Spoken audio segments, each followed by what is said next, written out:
was always trying to get me to read, and I wasn't really into books with words, so to speak. My first and only crime, I shoplifted this book.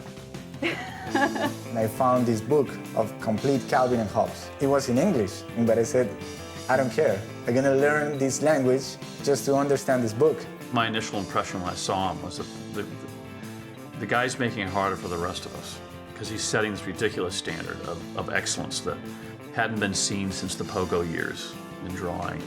He just took this idea and just blew it up into this wonderful relationship.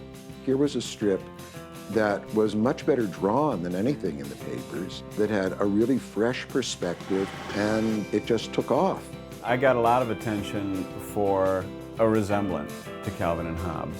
You can see how this influenced Bill Watterson with Calvin and Hobbes. There are a lot of strips that are like that where he's in kind of a fantasy world, and then in the last panel he wakes up. Imagine if he started licensing. The first lunchbox would have sold 9 billion.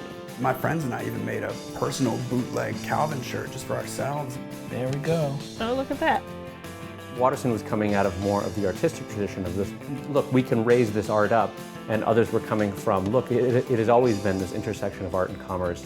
Most of the time, I was just trying to meet my deadline. For Bill, it wasn't enough to just meet the deadline. You had to sort of move the bar a little bit over what you'd done previously. It can't really be contained by print or panels. It's a living, breathing thing, and I think it always will be. Even now, as I reread them and I continue to reread them, I discover so many layers and appreciate it more. Calvin's like the kid you want to be, even if you're a 300-pound black kid. I mean, you still want to be Calvin.